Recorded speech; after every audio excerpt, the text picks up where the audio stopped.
No, morjesta ja ihan äärimmäisen hyvää uutta vuotta. Se olisi vuodesta 2024 selvitty ja tarvitsisi lähteä puskemaan sitten seuraava vuotta taas eteenpäin. Ja oli kyllä hyvä vuosi, toi 2024, vaikkakin hieman raskas. Tuli painettu töitä ehkä jopa vähän liikaakin, mutta tuli myös sitten saavutettu aika paljon asioita, mitä mulla oli tavoitteena ja haaveissa itsellä. Toivottavasti teillä muilla on myös mennyt vuosi äärimmäisen hyvin. Suurimpana saavutuksena tosiaan itsellä, että mä sain hommattua mun yritykselle nämä ihan järjettömän hyvät tilat. Ehkä jopa paremmat tilat, mitä en osasin nyt kuvitella tähän väliin. Ja pystyin tuottamaan paljon videoita teille, niin kuin mulla tavoitteena olikin. Eli viime vuoden tammikuussa mä tein semmoisen tavoitteen, että mä haluan tehdä videoita niin paljon kuin vaan yhtään pystyyn, ja että mä tuun näyttämään mun naamaa vähän enemmän videoilla. Joskus se vähän tekisi semmoista niinku tuttavallisuutta enemmän tähän, saataisiin myös kasvatettu tilaa ja seuraajamäärää suuremmaksi. Ja kasvu oli kyllä hienoa. Suuret kiitokset kaikille teille näiden videoiden katsojille. Ja mä laskin, että viime vuonna tuli julkaistua, eli mähän tein näitä venevideoita YouTubeen, Facebookiin, Instagramiin ja TikTokiin. Niin yhteensä tuli videoita julkaistua 498 kappaletta. Ja näyttökertoja tuli 14,6 miljoonaa. Siis 14 miljoonaa näyttökertaa suomalaisella kontentilla. Se on aika valtava määrä. Ihan valtava suuret kiitokset tosiaan kaikille näiden videoiden seuraajille ja myös yhteistyökumppaneille. Mutta ei muuta kuin lähdetään painamaan lisää videoita eetteriin. Tervetuloa mukaan. Ja vuosi aloitetaan ja jatketaankin aika pitkälle nyt tämän veneen kanssa. Eli se suurin syy, minkä takia mä halusin tämän toimitilan hommata, oli se, että mä ennen rakentelin näitä veneitä tuon mun omalla kotipihalla, joka oli ihan vaan katos, mihin mahtuisi itse asiassa puolet vaan tuosta veneestä. Ja se oli sitten vähän ongelmallista, kun tuli noin pakkaskelit, että hei, siellä oikein pystynyt mitään touhumaan. Sitten on itse asiassa 11 kuukautta, kun mä oon viimeksi julkaissut tästä veneestä videon. Kyllä, 11 kuukautta. Piti vähän itsekin, vaikka sitä venettä on saanut siirrelty tänne halliin sisälle ja vähän vaihdettu trailerinkin paikkaa, niin piti vähän muistutella itsekin, että mitä kaikkea tälle on nyt tehty. Eli silloin kun mä tämän projektin aloitin, tähän tuli hommattua nyt ihan vaan siis YouTubea varten. Eli sitä varten, että mä saan tästä tehtyä projektivideota tänne sosiaaliseen mediaan. Ja projekti se onkin. Eli jos joku ei tätä kun tätä venettä vielä nähnyt, niin kyseessä on siis vanha Ruotsissa valmistettu offshore-kilpaveneen runko, Smuggler 28C2. Eli 28 jalkaa pitkä, 8,5 metrinen offshore-kilpaveneen runko ihan äärimmäisen syvällä V-pohjalla. Ja tämähän oli joskus Pohjoismaiden nopein vene, eli täällä on voitettu paljon kilpailuja. Ei siis välttämättä juuri tällä yksilöllä, mutta näillä Smuggler 28-veneillä. Näillä on aika todella hieno historia täällä Skandinaaveissa. Ja tällä videolla käydään nyt vähän läpi, että mitä tähän on nyt tehty ja mitä tähän tullaan tekemään. Ja samalla silloin, kun mä tämän projektin aloitin, niin mä lupasin, että mä tuun tarkasti kertomaan, että kuinka paljon tähän menee nyt sitten rahaa tämän projektin rakentamiseen. Niin katsotaan tässä kohtaa, mitä Exceli näyttää, kuinka paljon on sijoitettu rahaa tähän tässä kohtaa. Ja samalla tässä sitten 11 kuukauden aikana mä oon hommannut tähän aika paljon osia lisää. Niin katsotaan, mikä niiden kulut on. Eli tavoitteena olisi nyt saada tämä vene siihen kuntoon, että se ei ole missään nimessä valmis, mutta että sinne saisi kaikki tarvittavat kilkkeet ja moottorit kiinni siten, että sen kanssa pääsisi ensi kesä ajamaan. Pääsisi jonkun edes testiä tekemään, niin se riittää. Mutta käydään ihan aikana tosiaan läpi, että mitä tähän nyt on tässä vaiheessa jo tehty. Eli venehän tuli siis todella pahassa jamassa. Se tuli Norjasta Suomeen. Me tullattiin tämä Suomeen, se on nyt rekisteröity Suomeen siten, että ne saa 600 hevosvoimaa laittaa kiinni. Ja tässä oli siis vetolaitteen reikä, siellä oli ollut viimeksi, muistaakseni Volvopentan diesel sisäperäkone. Mutta mulla oli ihan alun perin jo ideana, että tänne laminoidaan tuo reikä umpeen, tehdään tänne braketti, perämoottoriteline ja laitetaan 2 V6-moottoria tämän perään. Mutta koska 2 L-rikisen V6 perämoottorin löytäminen oli ihan äärimmäisen hankalaa, monta kuukautta yritin, ei vaan löytynyt, niin sitten päädyin ostamaan yhden 350-teppasen perämoottorin. Eli haaveissa oli 2 semmoista 250, että olisi tullut yhteisteho sinne 500 hevosvoimaan, mutta mennään sitten tällä yhdellä 350-teppasella V8 Yamahan perämoottorilla. Ja sillä mennään nyt ainakin aluksi. Mulla tosiaan on edelleen haaveissa se, mä oon aina haaveillut tämmöisestä puikko-kilpaveneestä, missä on 2 perämoottoria perässä. Se on jotenkin vaan niin järjettömän kauniin näköistä. Mutta ainakin nyt testa ei ole tehdä tolla moottorilla. Jos nyt päästään edes sinne asti joskus, mutta haaveissa mulla on pistää tähän tosiaan 2 perämoottoria. Jos tää runko nyt vaan on semmoinen, että mä tykkään tän ajominaisuuksista tuolla merellä, niin sit mä en tuu tätä runkoa ikinä myymään. Vaan tästä mä rakennan oman veneen ja sinne pistäis aina vähän millaisia koneita vaan sattuu löytymään ja hyllyyn tulemaan. Joo, monet huutaa niitten V8 sisäperien perään ja kyllähän nyt hienoja onkin. Niissä on se ääni, mikä on siis semmoinen, että mikään perämoottori ei voi lähellekään niitä pysty vertaamaan äänien puolesta. Se kun sulla tulee sieltä isolohko V8 ne suorat putket tänne merenpintaan, niin se on kaunista. Mut kun ne sisäperäkoneet on niin moottorilta kuin vetolaitteiltaankin semmosia, että niitä on vähän hankala vaihdella tonne aina. kun mä nimenomaan tykkään vähän testata erilaisia moottoreita, erilaisia asennuskorkeuksia, sun muuta sellaista, niin se on semmoinen sisäperäkoneen kanssa aika hankalaa, ja sen lisäksi ne hajoaa aina. Ne ei vaan kestä semmoista mukavaa käyttöä. Elikkä perämoottorivene sitä tehdään. Peräpeili on siis tosiaan vetolaitteen reikaan täältä laminoitu umpeen, ja samalla täältä löytyisi, voitte mennä katsomaan, näistä löytyy kaikista jo videot täältä kanavalta. Mä en muista montako reikä tässä peräpeilissä oli, mutta se olisi joku ihan järjetön määrä, niin kuin tästä nyt näkyy. Niitä tarvitsisi nyt vielä tasoittaa umpeen ja myös viimeiset reijät täältä paikata. Niin ja myös sisustaltaan vene on siis ihan täysin projektikuntoinen ja tässä ei ole siis uutenakaan mitään sisusta ollut. Tää on se C2 vähän niinku kilparunkoversio, eli siellä on ihan niinku tyhjä hytti, missä ei ole mitään penttereitä, vessoja tai sänkyjä. Siellä on pelkät jäykkärit. Näitä veneitähän on siis saanut myös ihan jopa kabiiniversioina, että siellä on ihan nukuttavat asuintilat ja myös näitä samoja runkoja olisi tehty niinku viranomaisille. On tehty poliisia, armeijaa, tulliveneitä, vaikka mitään. Näistä löytyy todella paljon erilaisia modifikaatioita. Tämä on tosiaan vanha muotti. Olisiko ensimmäiset tämmöiset rakennettu joskus 70-luvun puolella. Tänne istumaukkoon ei nyt tehty vielä mitään muuta kuin toi peräpeili kuntoon. Eli sieltä mä otin ton vanhan peräpeilin ydinvanerin kokonaan pois, laminoin sinne uuden vanerin ja rakensin tänne tämmöiset polviot, mitkä sitoo ton peräpeilin sitten tänne veneen pikittäisjäykisteisiin. Eli nyt kun kyseessä oli ennen sisäperämoottorivene ja nyt sinne tulee ihan järjettömän painava perämoottori perään, niin sinne tulee aikamoinen vipuvarsi ja ihan järjetön paino tonne peräpeilin ulkopuolelle. Ja sitä orkkistoteutusta ei ollut suunniteltu semmoseen, joten tätä täytyy vahvistaa nyt todella paljon. Ja vahvistus on siis aloitettu, mutta se vaatii vielä vähän työtä. Se ei ole vielä valmis. Ja kaikista näistä löytyy myös videoita jo tältä kanavalta, jos joku haluaa mennä katsomaan. Orkkistuulilla siitähän veneeseen myös löytyy, mutta se on semmonen tosi korkea lasi, se on aika ruman näköinen, niin mä veikkaan, että sitä ei tulla käyttämään. Mutta siis niinku pääpiirteittäin tästä olisi tarkoitus niinku poistaa tämä vanha konetila kokonaan ja tehdä tästä niinku ihan yhtenäinen istumaukko tänne perään asti. Niin että siellä saa 3 penkkiriviä ja mahtuu mukavasti sitten niinku 7 ihmistä tänne istumaan. Eli kuten näkyy, työtä riittää vielä. Ihan järjetön määrä. Jos ei ole vene-ihmisiä, niin voi ihmetellä, että eihän tommosella ole mitään arvoa. Toi on ihan niinku kaatopaikkatavaraa. Ja jos on taas ihminen, ketä ymmärtää veneestä, niin se viimeistä ymmärtää, että eihän tämmöisessä ole mitään järkeä. Mutta ei muuta kuin lähdetään hei touhumaan. Mutta ennen kuin käydään nyt läpi, että kuinka paljon saa rahaa kiinni nyt tällä hetkellä, niin täytyy tää halli pistää nyt siihen kuntoon, että mä pystyn tota alkaa tekemään. Elikkä siellä nyt on ihan järjetön määrä vielä hiottavaa, laminoitavaa, varustelua. Mutta varustelullakaan ei ole niin väliä, mutta se itse hionta on semmonen, että mä en halua sitä hiontapölyä tänne joka paikkaan. Se lasikuitupöly ei ole mikään kiva homma, eli mä haluan nyt verhoilla ton pressulla tän niinku nurkan, missä tämä vene on. Eikä pelkästään se niinku pikku nurkkaus täällä pysyisi nyt sitten siinä lasikuitupölyssä, kun hiotaan. Ja se helpottaisi myös noiden lämpöjen kanssa, eli mullahan täällä nyt ilppi pitää täällä vaan 8 astetta lämpöä talven ajan, ja sit kun tuolla ulko alkaa oikeesti kylmät kelit, niin mä en halua pitää täällä koko hallissa semmoista 20 astetta, se tulisi liian kalliiksi. Mutta silloin kun tuolla jotain touhuu, esimerkiksi pieniä laminointeja, niin sinne täytyy saada se 20 astetta lämpöä. Siis mielellään. Että se laminointi tulee menemään hyvin. Sitten kun se on rajattu tuommoisella pressulla pienemmäksi tilaksi, se on helppo tuommoisella ihan pienellä kohdelämpärillä saada pelkästään niinku tämä projekti tuolta lämpimäksi silloin kun on tarvis. Elikkä koukut sinne kattoon, että saadaan kestopeitteet pistettyä siihen, saadaan paketoitua se tonne nurkkaan. Ja sit kuten näkyy, kun se on paketoitu, niin sinne ei montaa valoa enää jää. Varsinkaan kun siellä on monta lamppua, missä ei polttimo ollenkaan, niin valolle täytyy tehdä jotain. Muuten se on aikamoinen pimeä nurkka, missä ei mitään pysty tekemään. Enkä usko, että riittää vaikka noihin pistää polttimot, vaan täytyy sinne upgradeata vähän lisää valoa muutenkin. Raisiolainen tekee taas tuhoja. Noin. Se on paketoitu netisti sinne. Aika hyvä tuli.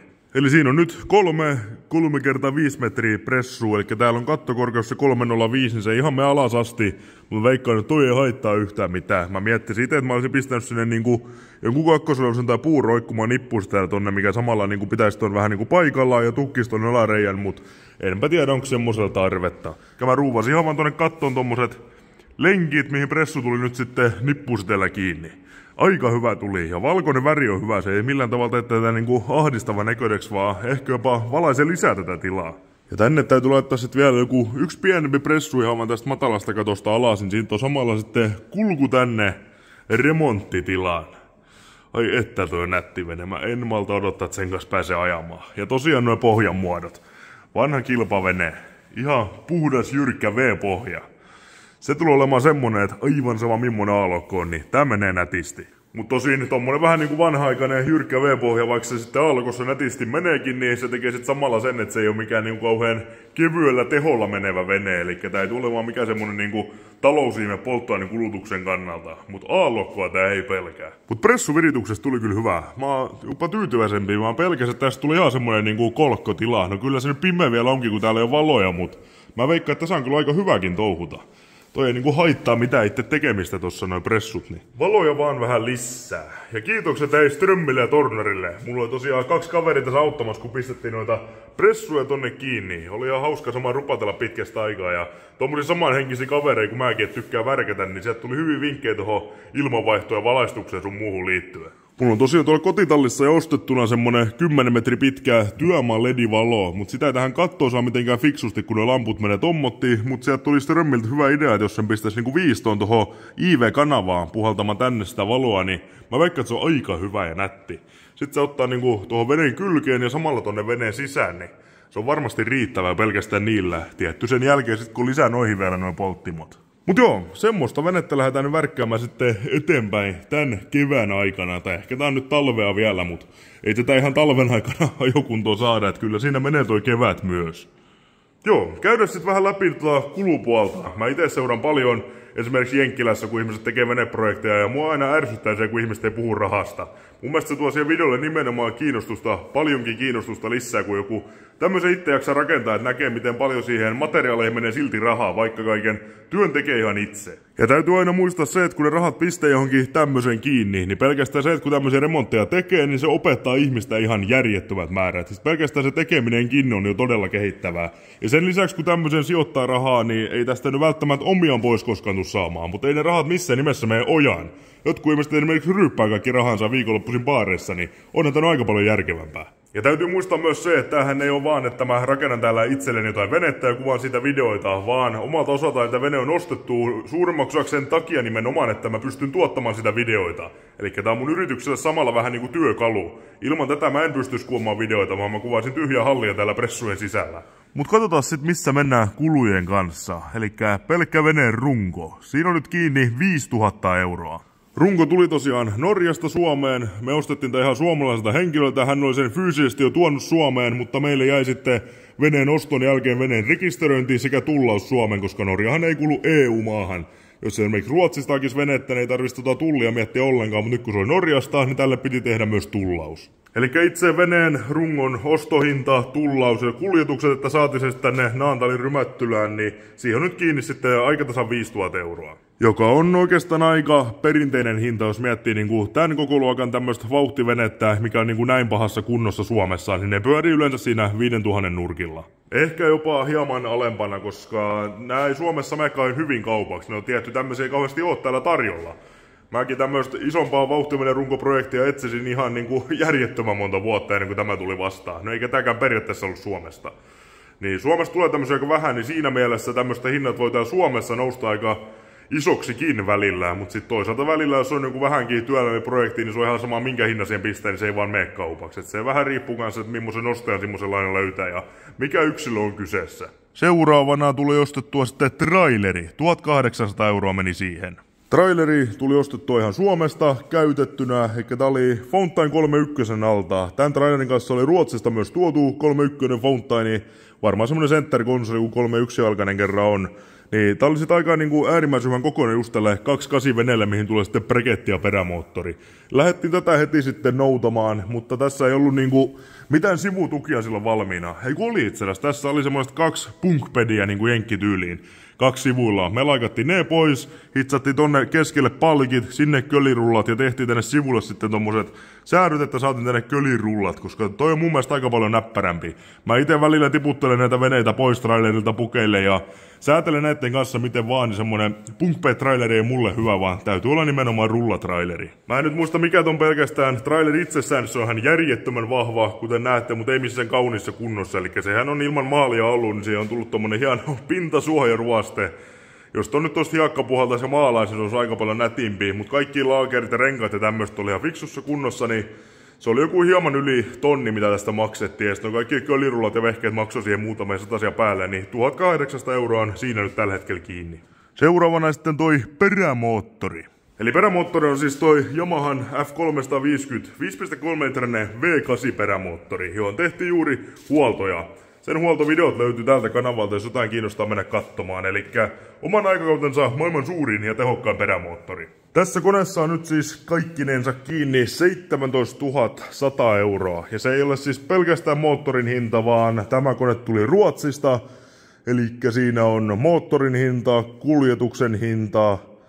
Ja sitten tähän tehtiin tosiaan laaja huolto. Ja sitten sen lisäksi, mitä mä tein tähän laajemman huollon, niin mulla on vielä tähän sitten jakohihna sun muuta vielä hyllyssä valmiina. Nekin maksoi aika monta satasta, niin semmoisia, mitä ei ole niin videolla tähän vielä tehty, mutta tullaan sitten jossain kohtaa tekemään. Ainakin ennen kuin mä pistän tämän koneen myyntiin. Eli 17 100 euroa on siinäkin, niin sekin on tommonen aika fiksu hinta tommosesta. Tietysti kuljetus oli aika kallis, kun se tuotiin. Mä en sitten sitä hakenut, vaan se tuotiin Ruotsista tänne kotipihalle.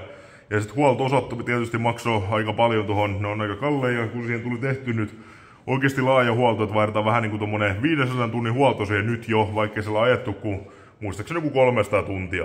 Eli noiden hinnathan täällä Suomessa pyöri siinä ehkä 12 ja 20 välillä. Tää on se ensimmäisen generaation V8 Yamaha, niin riippuen niin kuin tuntimääristä. Ja tässä tosiaan tuntimäärät on todella pienet, niin se on niin kuin semmonen kohtuufiksu hinta mun mielestä. Niin ja täytyy siis ottaa huomioon, että siinä tosiaan hinnassa on nyt ne huolto-osat mukana. Eihän tietenkään huolto-osien hinta voi mitenkään lisätä koneen arvoon, siitä ei ole kyse, vaan nyt puhutaan ihan vaan kuluista.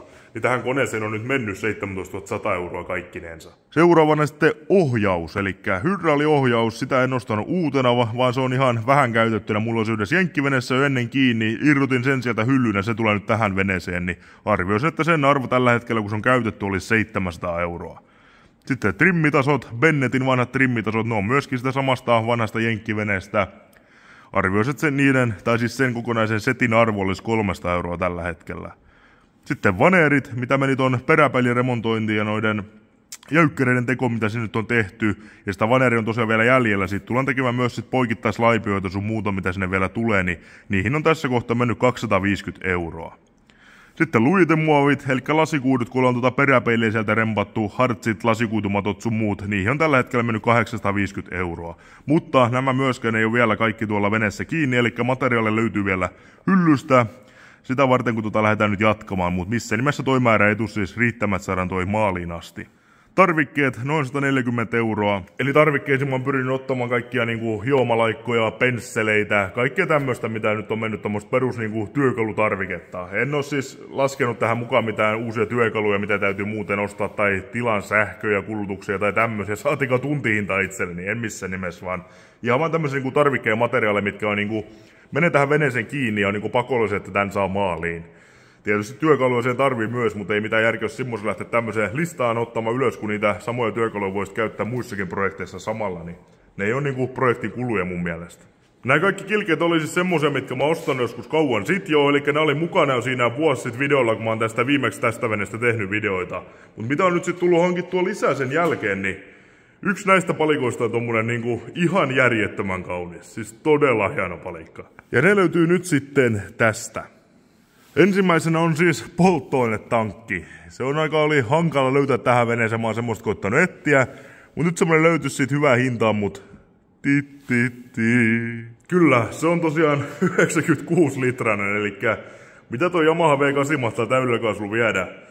Se vie varmaan sen yli 80 litraa tunnissa, eli jos sen kanssa lähdetään kovaa ajamaan, niin toi tankki ei kestä kuin ehkä 1,5 tuntia, jos sitäkään, niin toi ei missään nimessä tulemaan se ihan niinku lopullinen tankki tuohon veneeseen. Vaan tuon 96 litrainen tankin mastin lähinnä tätä pienempää vauhtivenettä varten, eli mulla on täältä reilu 6-metrinen kilpuri, niin tähän toi niinku alle 100 litrainen on just sopiva tankin koko. Mutta se toimi nyt samalla sitten ihan äärimmäisemmin tuossa Smuglerin ihan niinku testitankiksi. Eli eihän lopullisena tankkina missään nimessä ton kokoisen veneeseen tommonen alle 100 litrainen toimi. Vaan siellä tarvitsisi ihan niinku vähintään olla semmonen 250 litrainen, mieluummin reilusti yli 300. Mutta mulla on tavoitteena saada toi vene ihan vaan niinku testikuntoon ensi kesäksi. Eikä niin, että mä pääsen sitä vähän testaamaan merelle, miten toi runko toimii, miten toi kone jaksaa sitä työntää sun muuta. Eikä vaan pelimerkit millään riitä siihen, että sinne tulisi ihan niinku kaikki uutta ja hienoa. Olisi uudet tankit, uudet penkit keulasta perään asti, uudet maalit kylissä, niin ei vaan riitä rahat siihen. Niin sen takia aika monenkin osien kohdalla täytyy tehdä tämmöisiä vähän niinku väliaikaisratkaisuja ihan vaan sen takia, että se saadaan siihen testikuntoon. Ja toi polttoainetankki on nyt yksi semmonen. Ja sit seuraava kilki on joustava penkin runko. Ihan järjettömän kaunis palikka. Elikkä mulla tulee sinne nyt niinku 7 penkkiä, eli 2 riviin tulee ihan tämmöset yhden istuttavat penkit, ja sitten sinne taakse olisi tavoitteena saada joku tommonen niinku sohva. Ja jokainen, ketä veneen penkkejä joskus miettinyt, niin on Biltemasta saa noita pikkulättyjä alle 100, mutta jos sinne haluaa niinku fiksun näköiset penkit, mistä löytyy selkänoja, ja mielellään tuommoisessa veneessä olisi kiva, että olisi myös se toiminto, että sit saa sen niinku peppuuson ylös niin, että siinä pystyy nätisti myös seisomaan. Ja sit musta maksaa ihan järjettömät määrät, ja jos niitä tarvii noin monta, niin no en mä uskaltanut vielä laskea, että miten paljon niihin penkkeihin tarvitsisi sijoittaa. Mutta penkkien lisäksi sitten toinen ongelma on ollut se, että miten mä toteutan ne penkin jalat. Eli melkein niin tarvitsisi tässä kohtaa päättää jo millaiset penkit siihen tulee ja millaiset jalat, koska kaikki ratit, kaasukahvat, koetaulut, kaikki menee vähän niin kuin sen mukaan korkeuden puolesta. Ja samaten jos sinne täytyy sitten niin penkille lasikudusta rakentaa jotkut rungot alle, niin se olisi hyvä tietää tässä vaiheessa. Eli nyt tarvitsisi päättää, millaiset penkit ja penkin jalat sinne tulee. Ja sitten kävikin järjettömän hyvä tuuri, että MRM Boats oli just alkanut maahan tuomaan tämmöistä joustin penkkiä, ja mä sain tämmöisen itselleni testiin. Eli tämähän on siis tämmönen ihan niinku järjettömän hyvä lisävaruste, varsinkin tämmöiseen veneeseen, minkä ajetaan kovassa kelissä. Eli sieltä löytyy joustoiskari, mistä löytyy jäykkyys- ja korkeussäädöt sun muuta. Tähän laitetaan vaan penkki kiinni, tämä pultaa sinne veneen lattiaan, ja sitten kun sen kanssa lähtee ajamaan, niin ei aallot tunnukaan peppu enää miltään, kun menee tämmöiseen joustin penkin päällä.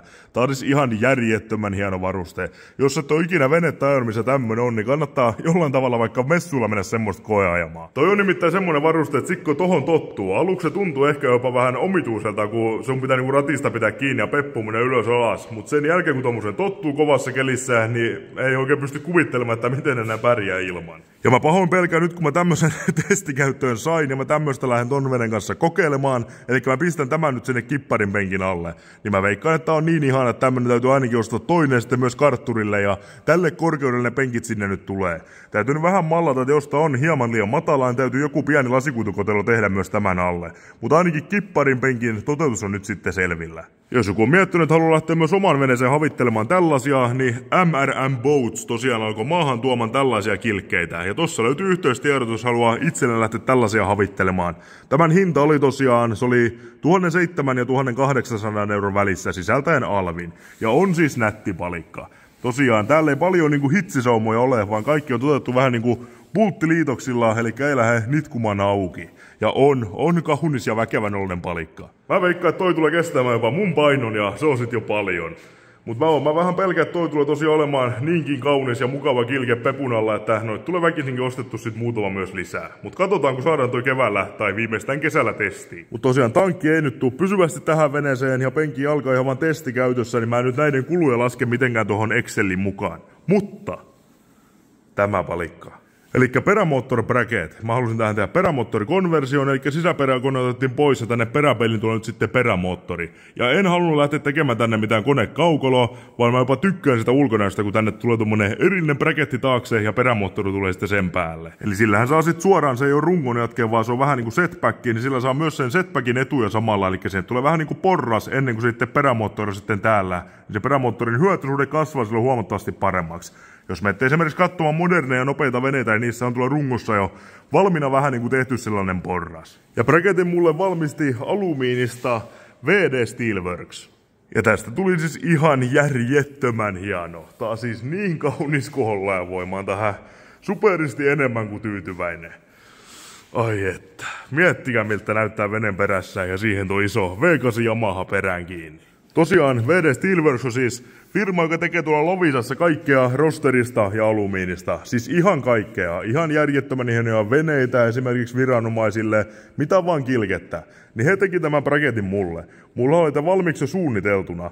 Eli bracketin suunnittelussa on jopa aika tärkeää sen muodot, pituus ja kaikki, jotta se tulee niinku toimivaksi sen tietyn perämoottorin kanssa tietyssä veneessä. Mä olin suunnittelussani valmiiksi, mä lähetin heille vaan mitat, he mallinsi tämän sitten 3D:ssä ja lähetti mulle siitä kuvat, että näyttääkö hyvältä. Ja päätettiin sitten vielä tehdä siihen tämmönen pieni uimataso vielä lisäksi, mikä tekee sitten, jos on jo perään edellä veneen laituriin, tekee siitä huomattavasti mukavampaa. Pääsee jollain tavalla hyppäämään sieltä laiturille ja tekeehän toi samalla sitten ulkonäkö aika paljon paremmaksi. Kun ei ihan pelkästään tommonen yksi kotelo keskellä venettä. Ja sen jälkeen kun oli sitten mallintanut 3D:ssä, mä sain tästä myös itselleni sitten 3D-kuvat nähdään ja näin myös laskelmat, kun he tietysti laski, että tästä tulee varmasti kestävä tätä perämoottoria varten.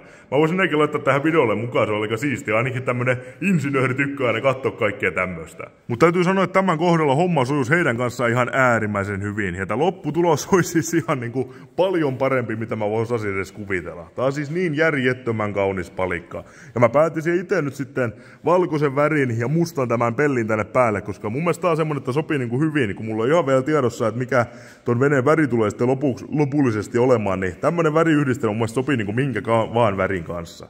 Eli breket tulee tosiaan veden perässä näyttämään sitten täältä, ja tää ihan vaan niinku pultataan ensin veneen sinne peräpeilin kiinni, ja sitten perämoottori pultataan tähän itse brekettiin. Ja kattokaa, on väkevää työtä. Ja samalla kun mä kävin tän sitten noutomassa sieltä VD Steelworksilta, niin mä kuvasin heidän tiloista vähän niinku semmosen yritysesittelyvideon. Siellä oli nimittäin hallissa niin paljon kaikkea kiinnostavaa. Eli he valmistaa siis niinku pääosissa veneitä ja veneen osia ja nimenomaan custom-työnä. Eli he tekee esimerkiksi viranomaisille ja kaikkiin niinku ympäri maailmaa tommosia niinku erikoistilauksia. Ja siellä oli kaiken näköistä. Oli alumiinista veneitä rakennuksessa, oli muovihitsaamista ja mitkä laitteet tehdä näitä. Ihan siis järjettömän hienot tilat ja kiinnostavia projekteja. Ja samaten sais nähdä niinku kuvia, että mitä oli joskus rakentanut kaikkia erikoisuuksia, niin kannattaa katsoa se video. Mulla on se tällä hetkellä editoinnissa, se tulee tässä alkuvuodesta ulos. Siellä oli vaikka mitä. Ja sen lisäksi oli just alkanut myös valmistamaan niinku omaa alumiinivenettä, joka oli itse asiassa näytillä tuolla Lovisa Fundrunissa, jos joku näki. Ja täytyy sanoa, että oli niinku ehkä yksi kauneimmista alumiinista pulpettivenistä, mitä mä oon ikinä nähnyt. Käytiin myös koeajolla sen kanssa ja siinä oli suorituskyky. Eli he oikeasti niinku tietää, mitä he tekee. No mitä tällaisen braketin teettäminen sitten maksaa? Eli se on oikeastaan, mä sitten koitin jutella heidän kanssaan, ja se on vähän hankala antaa semmoista niinku yleistä hintaa sille, koska ne on aina yksilöitä. Ja jokainen haluaa sen vähän eri tavalla. Ja munkin kohdalla mulla oli tarkka, että mä halusin nimenomaan mun suunnittelemilla mitoilla, koska mä oon miettinyt sen itse, että se tulee toimimaan parhaiten noilla mitoilla. Niin en tiedä sitten oliko se heille helpottava vai hankaloittava tekijä, mutta ehkä se oli helpottava, kun oli suoraan mitat, mistä lähteä toteuttamaan. Ja sitten siihen tuli lisäksi vielä nämä uimatasot ja nämä tosiaan tuohon päälle ja lujuus laskemaan, että se varmasti kestää ton painavan koneen. Niin, mutta kuitenkin juteltiin heidän kanssa, että mitä jos teettää niinku yhdelle koneelle yhden braketin ihan yksinkertaisuudessaan, niin semmoisen alkain hinta siinä niinku 3 tonnin tienoilla. Siinä on vähän niinku osvittaa, mitä se on alkain, ja se on tietysti, jos siihen haluaa jotain erikoisuuksia, uimatasoa sun muuta päälle, tai vaikka brakettia 2 koneelle, se nousee tietysti siitä sitten aika paljon heti ylöspäin. Jokainen tietää nykyään on niinku materiaalihinnatkin pelkästään ihan niinku järjettömissä hinnoissa jo. Ja tietysti jos se joutuu alusta asti itse suunnittelemaan tommonen, niin se vie myös paljon aikaa. Eli jos projektin kulut oli ennen sitten 26 140 €, niin nyt tulee sitten hyvin lähellä 30. Ja kyllä se hiukan tommonen niinku ahdistava summa on, saa muutaman kerran nialasta samalla kun sen summan huutaa ulos, kun miettii summan suuruutta ja katsoo missä kunnossa sitä vene on vielä tällä hetkellä, niin voi voi. Mut hei, tämmöstä sisällön tuotanto on. Jos täällä olisi 200 € soutuvene, niin kukka ei näitä videoita kattois. Toivottavasti tästä saadaan nyt kiinnostavaa projektipätkää kuvattua teille. Tästä jatkuu nyt sitten tosiaan videosarja, kun lähdetään tykittämään venettä eteenpäin. Jos heräisi jotain kysymyksiä siihen projektiin liittyen tai oikeastaan ihan mihin vaan liittyen, niin heittäkää kommentteihin. Tästä lähtee nyt sitten videoita tulemaan, niin mä vaikka vastailen kommentteihin, jos on semmosia, että muitakin varmaan kiinnostaa, niin vastaan sitten seuraavalla videolla. Eli tää nyt oli vähän tämmönen esittelyvideo vasta, ja seuraavalla Smuggler-videolla lähdetään sitten oikeesti tykittämään. Otetaan työkalut käteen ja lähdetään likaamaan käsiä ton kanssa. Muista ja pistä kanavatilaukseen ja paina tykkää-nappia ja jätä joku kommentti, ihan mikä vaan, se auttaa mua paljon. Kiitos, että katsoit video ja nähdään taas seuraavalla pätkällä. Morjes!